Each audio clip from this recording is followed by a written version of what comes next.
This is William Ramsey. Welcome to William Ramsey Investigates. On tonight's show, I have a returning guest, a very special guest. We've done many shows. We actually go back 10 years. I did an interview with him, Prophet of Evil, 10 years ago. He goes by JJ or Vallibus. And about a month ago, we talked about a interesting so-called science fiction short by Arthur C. Clarke titled The Sentinel. So you can check that out. And next month, we are going to cover an Isaac Asimov book, the first of the Foundation series of The Foundation. So if anybody wants to read along with that or is curious about that book and wants to join a discussion of that, that would be great. But tonight we're going to talk about something we chatted about a little bit, which is the faked moon landing, something that I really didn't believe could be faked. But I've done some reading. I reread the great Dave McGowan's Wagging the Moon Dog, which you can see on Vimeo right now. I will put the link up to Wagging the Moon Dog, which is a 14-part series at the reformed Dave McGowan website, the Center for an Informed America. So I highly recommend people go check that out. And also Massimo Mazzucco's very long, 3.5-hour, very thorough documentary titled American Moon. So I highly recommend people check that out. But Vallibus is also going to talk about the background that led up to the moon landings in the Apollo 11, very strange number as well. But JJ can talk more about that. So JJ, are you there? Well, Mr. William Ramsey, I'm right here. I appreciate the invite and great talking to you again here today. Yeah, it's always worthwhile for me. So I'm really delighted that you agreed to the interview. For people who may not know your background, can you talk about kind of your knowledge and some of the background about the moon landings and the occultism and just the high strangeness involved in what happened leading up to Apollo 11? Yeah, absolutely. And it kind of, to the audience, it may seem like this is a different thread of discussion than, be it Arthur C. Clarke or Isaac Asimov, or the rest of the little science fiction, Thelmite Science Fiction Writers Club. But it's the same conversation because those same science fiction writers did the play-by-play on the broadcast live TV of the Apollo 11 moon mission. Right. So what qualifications they had, I'm not sure, other than writing fictional stories about space. But they were the ones that were chosen to be the with Walter Cronkite on the TV doing a live play-by-play of the Apollo 11, launch. Walter Cronkite, who was the voice for the cremation of care at the Bohemian Grove, right? That Walter Cronkite? Exactly. The same Walter Cronkite, right? So, and there's an interesting occult background, I think, around all of these things. Before the Apollo missions, obviously proceeding and building up to it, and even since then. And I've had to really reanalyze my look on space in recent years, and in large part, it was Dave McGowan's Wagging the Moon Dog that caused me to do that. Because I have a family that's deeply ingrained in NASA. Gotcha. Can you talk a little bit about that? Sure. So my grandfather, at least, I knew to be my grandfather, but it's definitely of relations to me, according to a recent DNA test that I had to do and find out that my family is not necessarily my family that I thought they were. But that man was a NASA engineer for many years. I mean, one of the original engineers, one of the primary contractors for NASA. So he worked a lot of NASA projects. He's credited with the fixing the Hubble telescope, whatever that means. I guess the Hubble telescope had a lot of problems in the 1970s. And as a result of that, they just fixed it again, right? I don't know if you watched it. I got stalled, and he got brought into the project to be the Mr. Fixit engineer. Yep. Yeah, I think they have to do that ever since then because they have to have an excuse to dedicate money. So right. I don't know. I don't exactly know what that means to have the nod of the accomplishment of fixing the Hubble telescope, but that is of my immediate family, and also the man I grew up to be knowing as my uncle, who's apparently really my father. He was a director of NASA's security at the Ames Research Center. Gotcha. So you definitely have Silicon that pedigree, Valley, right? California. Yeah. And I didn't know him. He died. He passed before I was born. Gotcha. Yeah. So I was raised in a family that obviously space is real. So when I discovered things like Wagging the Moon Dog, it was quite an eye-opening experience for me. Yeah, he actually writes in Wagging the Moon Doggy that he was taking a break from writing weird scenes And so it was kind of a distraction for him. He had writer's block. But it is interesting because one of the interesting things that McGowan did is juxtapose the moon landing that happened, I think, in June 1969 with the real high weirdness of that era. I think the Manson murders were one month later. And so he no, you're right. Yeah, and so he went through the whole chronology. Right. And so he really Absolutely. Right. So he had, I think he showed that this was a very important public event to raise spirits during Vietnam War and all this stuff. So it was very it was a very important element in kind of public relations and lifting people's spirits to have this event happen. Oh, absolutely. Yeah, and Dave McGowan was spot on with. Oh, I apologize. I didn't mean to interrupt you there. But yeah, I totally agree. The David McGowan even includes sources for all these items, and he does juxtapose it with the chronology of the events that were taking place. So yesterday was July 16th. 52 years ago from yesterday was the Apollo 11 moon launch. Now, obviously there was a number of years building up to the Apollo 11 moon mission, the first landing on the moon, alleged landing on the moon, and all of those missions preceding it were just complete and utter failures. Right. And I mean, watching some of the videos that are still available, even I think on NASA's website, is laughable.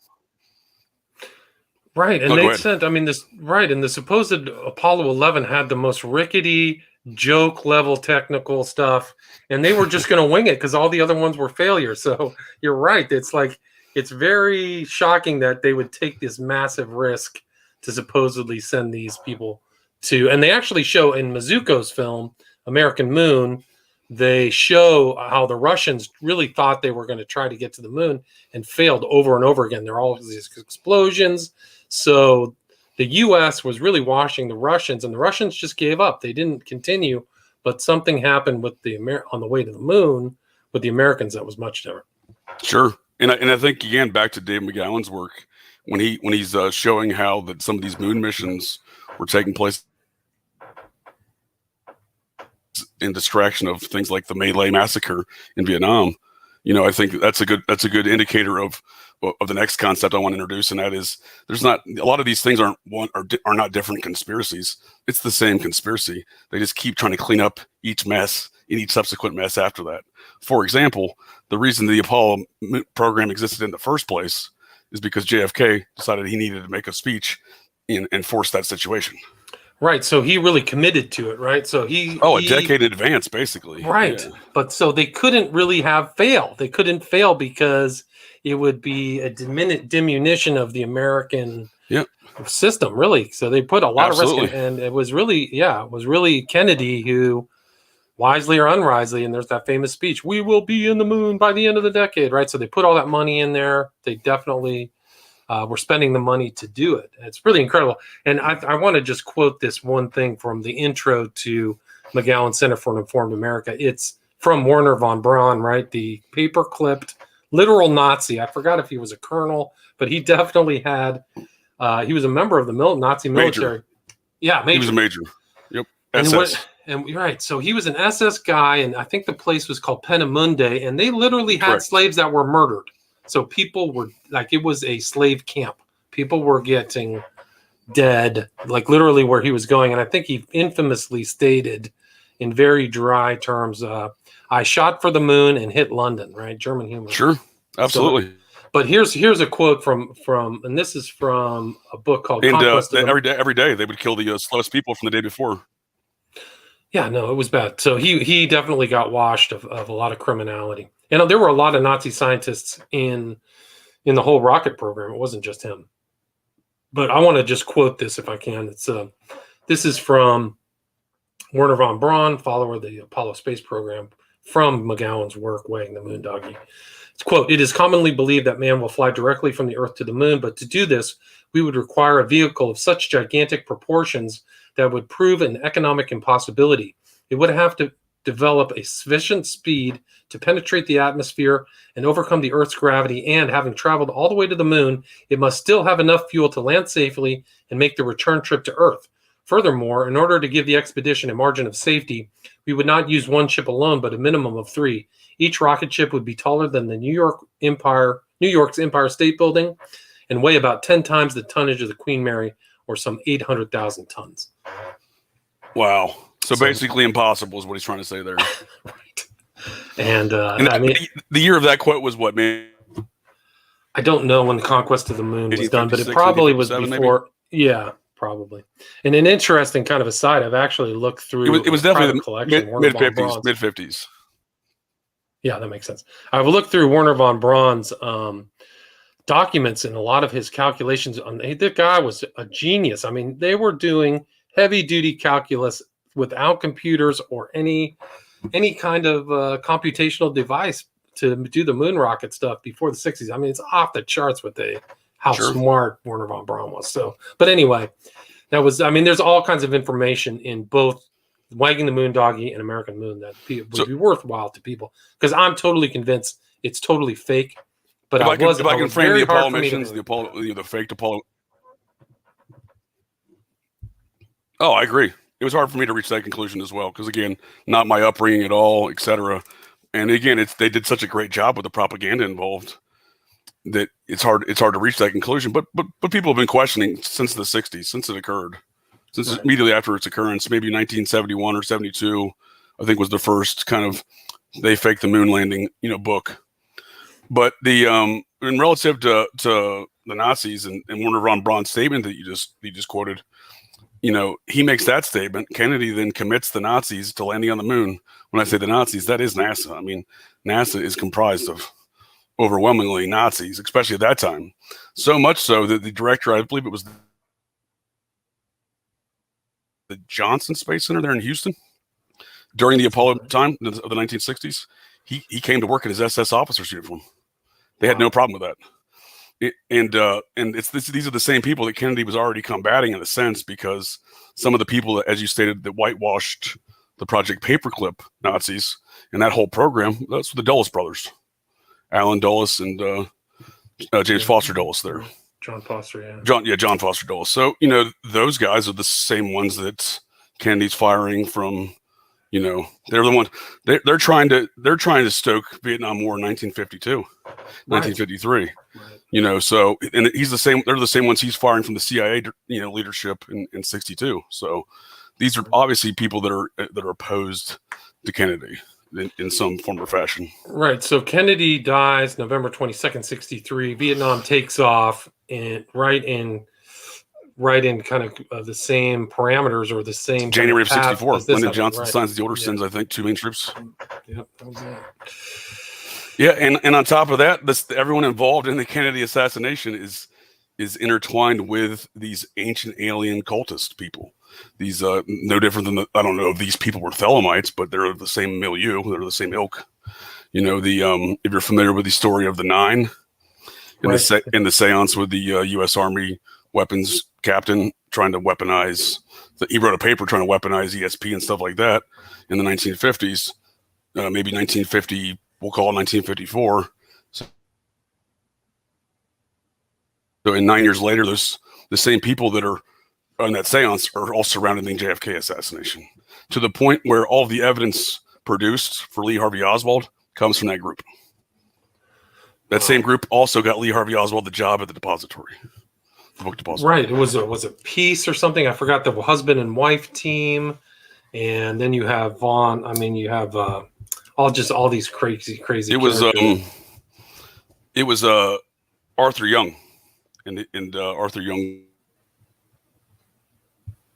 was his daughter, and that's where Marina Oswald was staying. I believe that was the man's name. He's big in the aerospace industry. I believe the inventor of the Bell helicopter, if I'm not mistaken.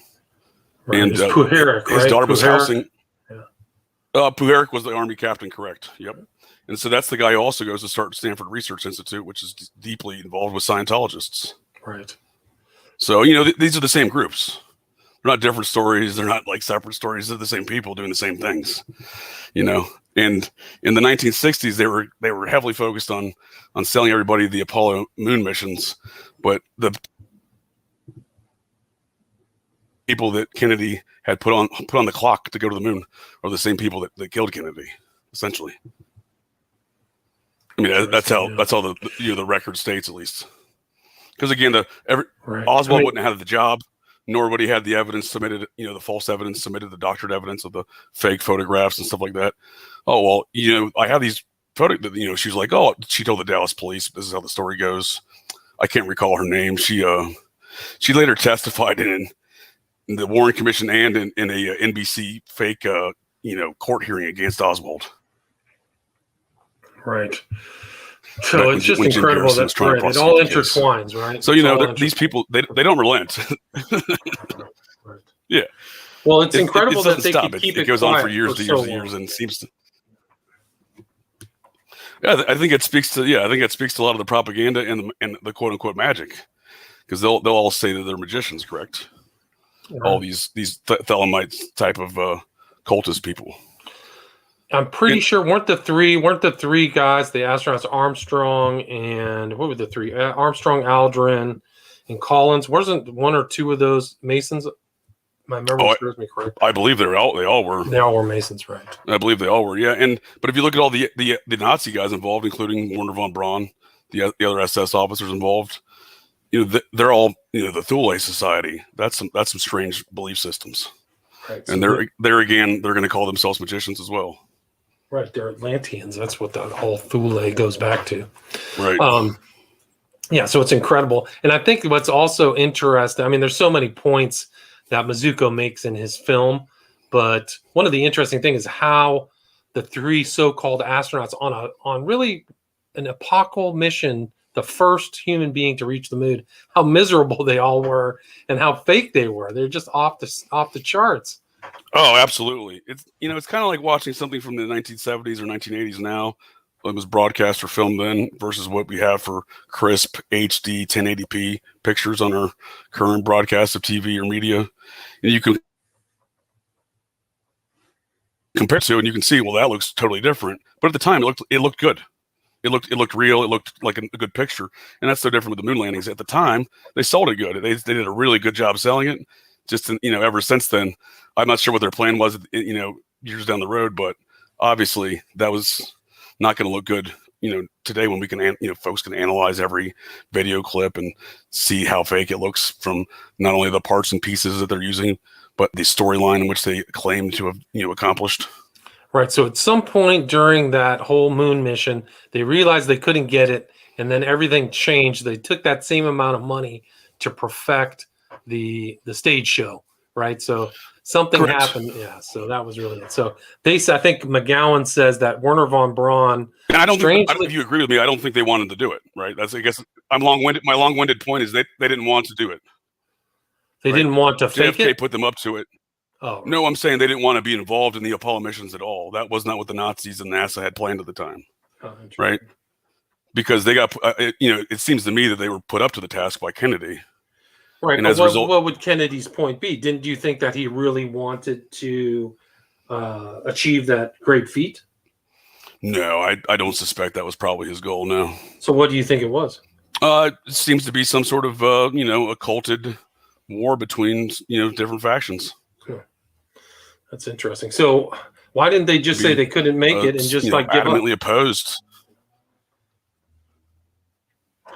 They don't, well, Nazis are the least of which of people to want to lose face like that, lose respect like that in light of the general public, especially in society. So I think that was in large part what it was, because I think at one point in time, they probably were trying to accomplish something.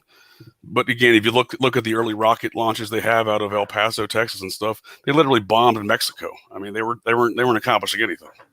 Right. So, I mean, the other incredible thing once they came to that failure, then as I see it, they went and they found a filmmaker.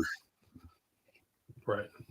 Go ahead. They definitely found a filmmaker. They probably got insights from the concurrent making of 2001: A Space Odyssey, which came out the same year, which a lot of people overlook in the entire moon is a hoax thing, and nobody mentions 2001, but it's a really important piece of the puzzle because absolutely, they were in contact. They called Kubrick's studio, NASA East, and there's pictures of Kubrick, Clark, and Mueller, who was like a big wig at NASA, all together hanging out. I mean, it's very telling. Like, what is this creative person doing with a guy from NASA? Why are they hanging out together?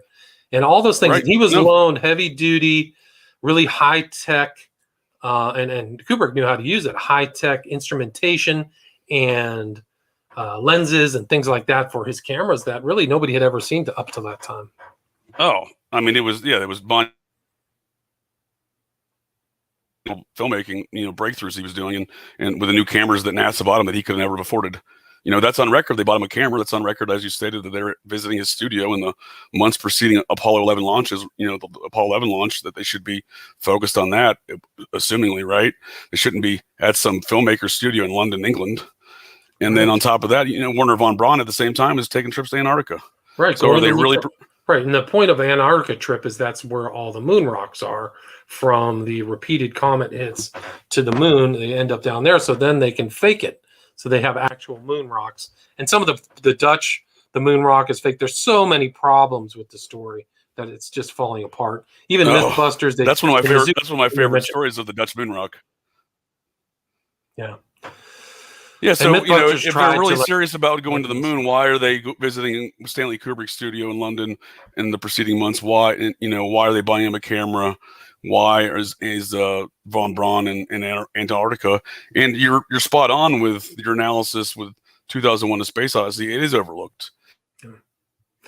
I mean, it pulls it all together. And, I mean, because this Moon Odyssey, if you remember, JJ, the most important part of 2001 is them going to the dark side of the moon to find the Sentinel obelisk, whatever, ashlar.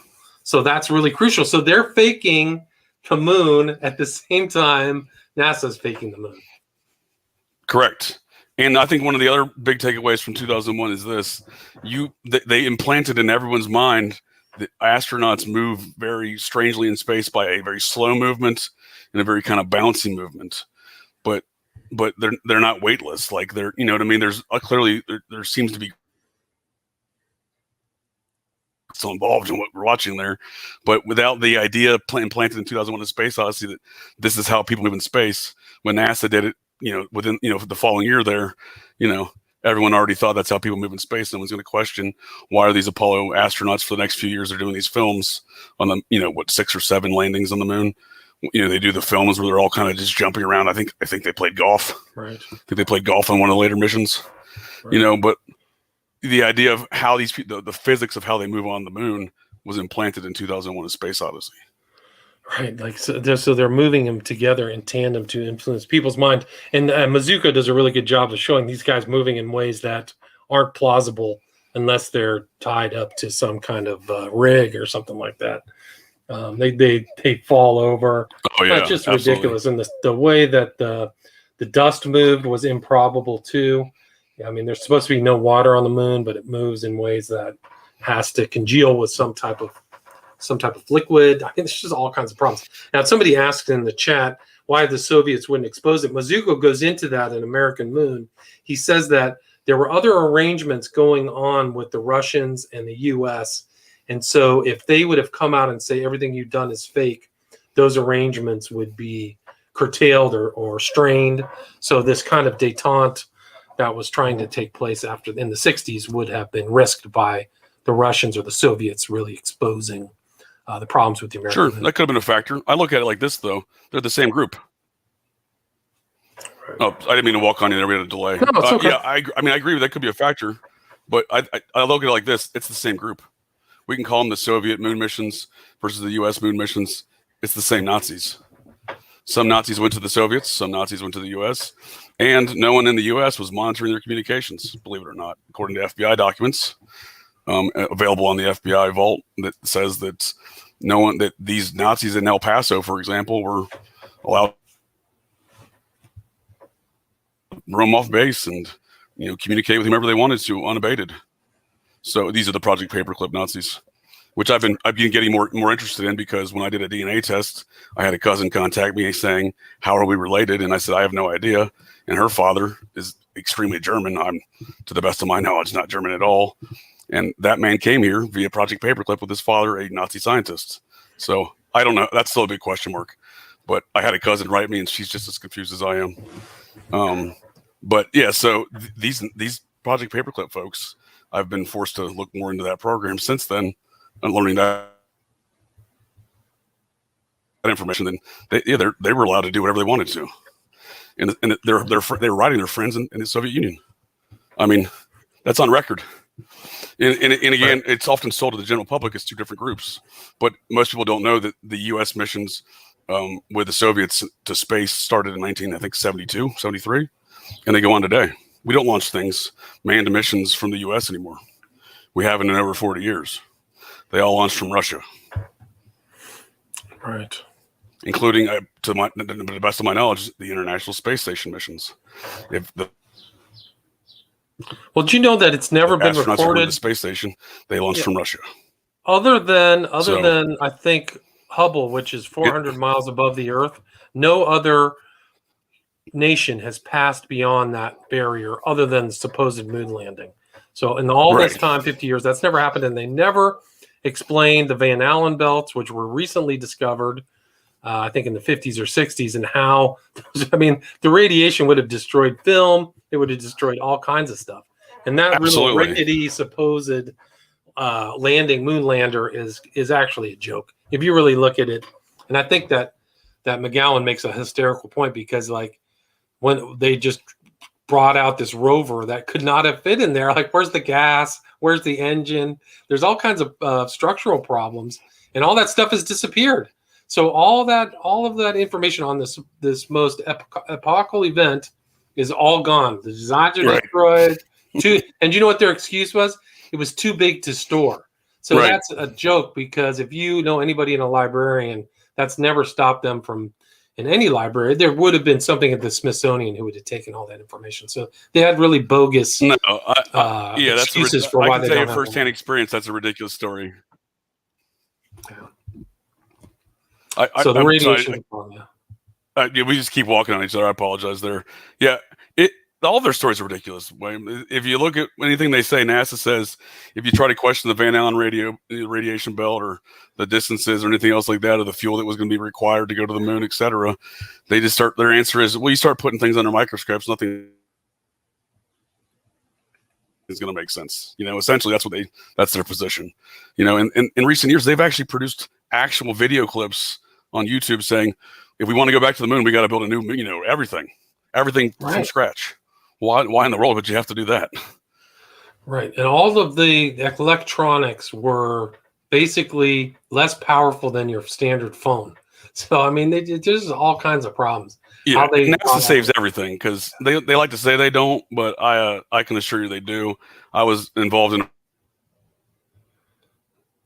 a private company working security for them, and they were attempting to build an automobile with a Stirling engine. It's an old technology, but in the early 1980s, actually 1978, Jimmy Carter assigned to NASA. He said, NASA, you're not going to space anymore. Then you guys need to go solve the fuel crisis. Back when everyone was lining up to get fuel, there was a fuel crisis of the 1970s. Right. So Jimmy Carter's solution was build better automobiles to get better fuel mileage. So he set NASA on that task. They actually did. They built a 100-mile-per-gallon automobile that runs on regular fuel on an old 200-year-old technology called a Stirling engine, and then it was buried in a NASA warehouse for nearly 25 years. And I was in that position of security of that organization that failed in their endeavors to bring it to market. We actually had to finally get the engine out of the warehouse. But for years, NASA claimed we don't have that engine. The original engine from the original. Oh, there's been massive cover-ups in the auto industry. They have a carburetor, high-end. Turns out they did. I mean, it's just the whole thing. When you really look at it, one of the interesting things that Mizuko does at the end of his documentaries, he gets these other modern photographers and cinematographers to look at the lighting, and they're just like, "Hey, that's a serial movie light. I know that. I know where that lighting's coming from. There's two kinds of shadow here. This light is just off the screen. It's coming from the opposite of the sun. There shouldn't be any light on the other side of the lander. Like, you only have light coming from one direction, but somehow there's this, mystery light coming from somewhere else." So once you really start analyzing it, it's fake, baby. It's totally fake. Oh, absolutely. Absolutely. And that American Moon documentary does, and so does Wagging the Moon Dog. He does do a good job at analyzing some of those very technical aspects of the lighting and everything else as well, because I don't think they thought about it. That's what I'm saying. It was such an ad hoc mission to make this thing happen because of the clock they were put on by Kennedy, et cetera, and whatever else was going on outside the public purview in that situation, that they had to do this. And the manner in which they did it was ad hoc. It wasn't expecting, they didn't have time. They didn't have the ability to think, well, what's going to happen in 30 years? And what's going to happen in 30 years when people can analyze this better on better, video technology, et cetera. And then I think that's why it's so messed up, because people often wonder and ask, at least in conversations I've had on the subject, well, why do they do it so sloppy? Well, I mean, they did it the best of their ability, given their time and factors they had available. That's kind of once they committed to it, right? And I also kind of see the death of, what was the guy's name, and they died in the compartment, probably as kind of a cover-up because of his fake. Yeah. Absolutely. Yeah. Gus Grissom. Gus Grissom, thanks. Yeah. Yep. There's an Air Force base named after him in Indiana, Grissom Air Force Base. And those guys, I think they showed in Mazuka's movie, there was a guy named Bart Sibrel who confronted Armstrong, Aldrin, and Collins and said, "Can you swear on a Bible that you went to the moon?" And no three of them would take it. They couldn't put their hand on it and say, "We went to the moon." I mean, it's incredible. Like, they just couldn't even say that right. for one reason or another. Not only could they not do that, not only that, Aldrin punches them out, doesn't he? Yes, they show him just knocking him. So it's interesting with Armstrong, though, because Armstrong took a different approach in life. You see Buzz Aldrin kind of being the Hollywood kind of guy, running around saying, "I landed on the moon," and making a lot of money from it. But Armstrong didn't do that. Right. He was a professor at the University of Cincinnati for the rest of his life and lived in seclusion. Well, it was right around that time after the landing. In the wealthy suburb of Cincinnati. Right. Until and that's right. And that's around the time that Kubrick became a shut-in. So Kubrick ends up staying in London and doesn't want to ever leave. So, like, something happened. To all these guys. Right. I agree. And when you say Kubrick became a shut-in, like, he took it to a new level, though. He built a moat. Yeah. He built a moat around his house. Didn't come back to the U.S. Didn't want to come back to the U.S. All kinds of weird stuff about that. I know, but I'm excellent. I'm an expert in security, but I've never once considered building a moat around my own home. Yeah, the whole thing is really weird. And that's probably why they, did that guy in, was because it was assigned to everybody else. We can off you. You better go along with us. We're all Masons. Yeah, I mean, I think, again, Kubrick was in the club, I think, to a certain extent. Yeah, I think so. I think there's varying degrees of being in the club, obviously, and there's a spectrum, and he's in the club to a certain extent, and he had a certain knowledge of some activities and may have thought some things were going one way, and he found out they were going in a different. And because I think a lot of what he did later in his career there with The Shining was, there's a great theory that a lot of these ideas encoded in The Shining that he faked the moon mission. Right. There's like are you familiar with that? Yeah, the sweater on the little kid says Apollo. He's wearing the Apollo 11 moon sweater. Yeah. So it's all in there, and then he finalizes his career with Eyes Wide Shut, which is totally Masonic occult stuff. And I think a lot of the Eyes Wide Shut stuff is stuff that he may have experienced himself in New York City. Right. That makes sense. Because he's not from that. He wasn't necessarily from the club. He got introduced into the club when that's kind of how. Yeah. Through Art Clark. Right. It's kind of autobiographical of sorts. I would say so. I mean, I think the themes are there. And Ziegler, his name is Bricklayer in German. It's all Masonic. Oh, very much so. And again, I think he was Masonic. I don't know that for a fact, but he's got a lot of Masonic ideas in a lot of his films and whatnot, so I wouldn't be surprised. Yeah, no, it's really, if you look at the real history, the occulted history, it's the true history, not this kind of nonsense that we actually made it to the moon. And then you throw in the magic. How do they timed it to make sure the first moon landing was the Apollo 11. I mean, it's just off the charts. So you got the number of magic, you throw that into the 11-foot tall, ashlar monolith in Apollo in 2001. Then you throw in the first flight of the 11 in 2001 so-called terrorist attack, and you just see the real undergirding of this occultism, Western esotericism. It's all Sure. there. Yeah, the occult. I think, you're right. The occult undertones that are erupting to the surface. I think you're spot on because, years after the events you just stated in the 60s, Buzz Aldrin's selling a story that there's an obelisk on Mars, on the moon of Mars. So, they're still selling the same ideas. He's the Apollo 11 astronauts, the same people, decades subsequent to the events. And I don't know why they do it necessarily. I mean, I don't know what motivates these people to do these things, but clearly what they're doing is deception. But that's the root of their philosophies, right? I mean, Thelema's philosophy is, and most of these other magicians are chaos and deception, right? Right. And I do think that Clark and Kubrick were pretty dark when they threw in the monolith in 2001 and made it an evolutionary thing. So they're actually pushing evolution as this occult evolution. And I mean, it gets super deep. Like that means, I mean, it kind of intimates that evolution itself is an occulted idea, which is really dark. Right. And it's actually kind of interesting because it ties in. I was watching Chinatown and they have the first depiction of a smiley face killing death, a water death of somebody drowned in water, moved.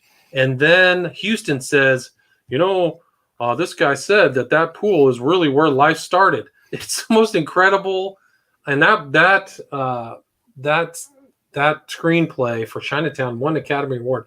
But go back and watch Chinatown, and you'll see the SFK, and then the guy Houston, this kind of dark character who's probably involved with people around the Black Dahlia killing and all this stuff, says, "Oh yeah, the evolution's incredible. It really is evolution. That's where we started." So you see them pushing that. It's pretty fascinating. Oh yeah, that's a great movie. Mulroy was the character, the water guy, Yes. the water engineer for the city, was the guy that was killed. Yeah, and you're right. That is, they killed him in one body of water and dumped him into different, and try to make it look like he drowned. Right, and that was the key. That was the key of Nicholson's character. Is like, I figured it out. That's a very interesting movie though, because if you look at the people involved in it, it's a Polanski film starring Jack Nicholson and directed by Bob Evans, and all of these people are of the same. Again, I'll use the word milieu or ilk, the same occult organizations or groups of the rest of these Thelemite science fiction writers. The same occulted groups of the Nazis, etc. And most of these groups they all have their starts with Madame Blavatsky's Theosophical Society in the 1800 mid to late 1800s. So they all have similar theologies as a result of that. And you see that you're right, and it's there. And so you see the pedophilia, the incest, the same themes in Chinatown, Eyes Wide Shut. It's really dark. It's probably the absolutely and stuff imaginable. Anyway, so that's what Chinatown's maybe 71 or 72 maybe. Yes, 72. So after, in reference to Chinatown.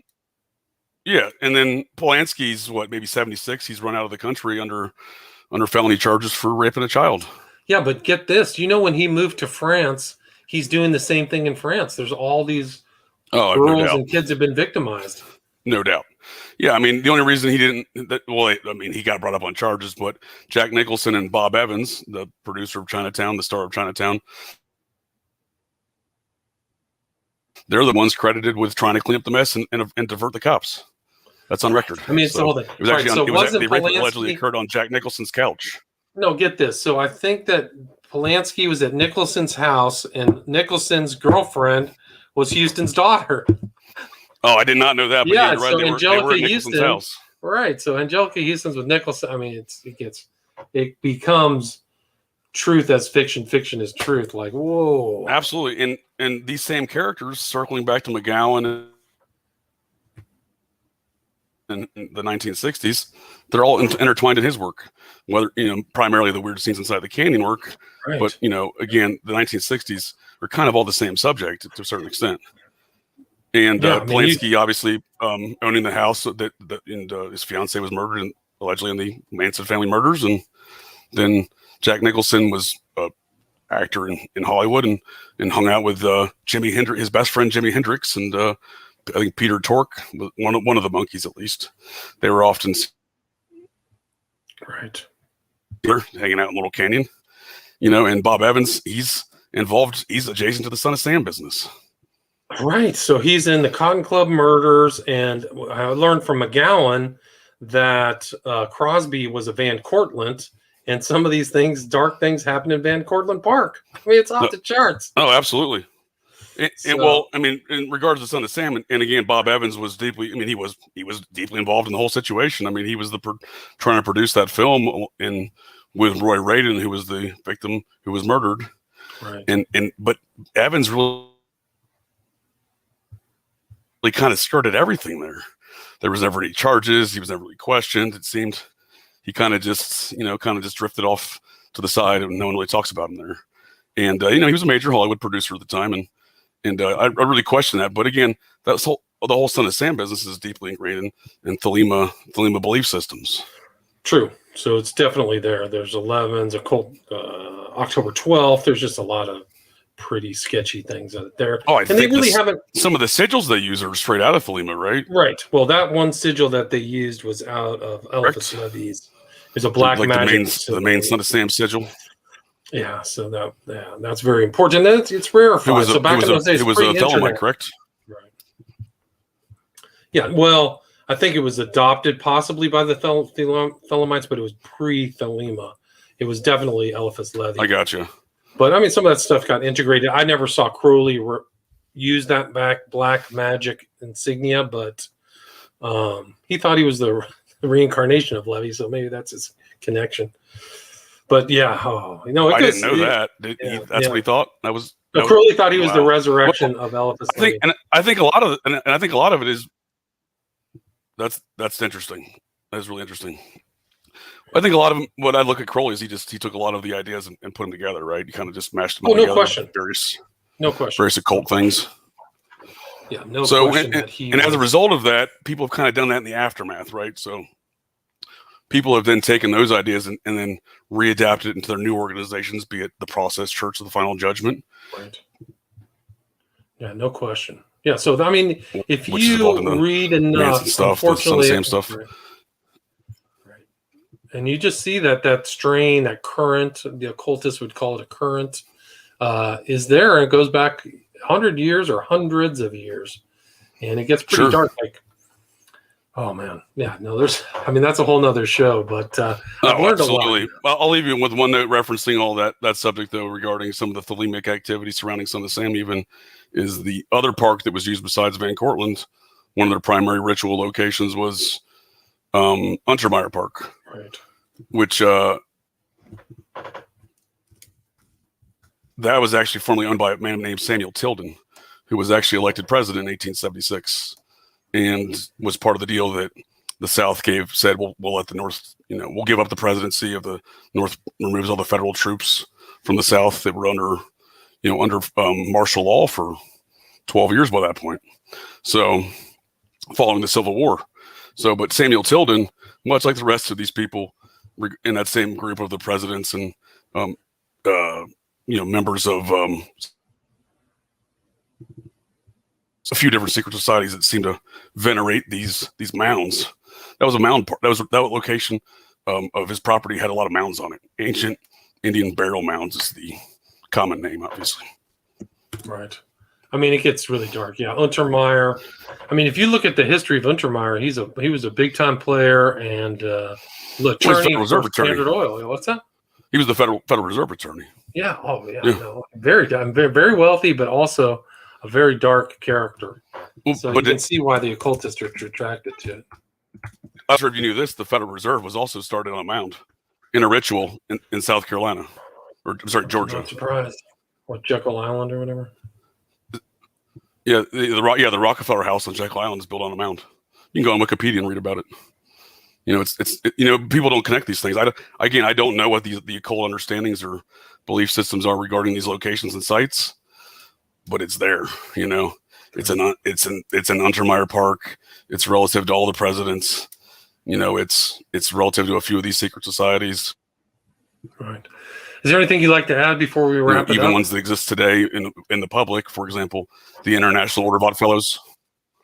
I just think that yeah, I think I'd like to appreciate your time. I'd like to thank you for your time on discussing this. And I think that a lot of these occult understandings of these ideas seem foreign to even probably us in some regards, but generally speaking, it's foreign to our society because the quote unquote magic involved. It's the same magic that these people claim to be magicians and deceive people by selling the fake moon missions by an elaborate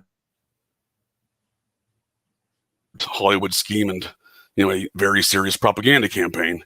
And when I say very serious, I mean this, and that is this. I'll leave you with this note: the Joseph Goebbels, the Nazis, NASA, the Nazis, the top NASA, or I'm sorry, the top Nazi propagandist was Joseph Goebbels, Right. and Joseph Goebbels' own private secretary, who spoke with him every day, who worked in his office, had no idea what was going on. And I don't say that to believe any written statements. You can see the lady doing YouTube videos at the age of, I think, nearly 100. And you could see in her face how shocked she was to learn what was actually going on amongst the Nazi Party. And it may seem like a foreign idea, but look what's going on today with the Democratic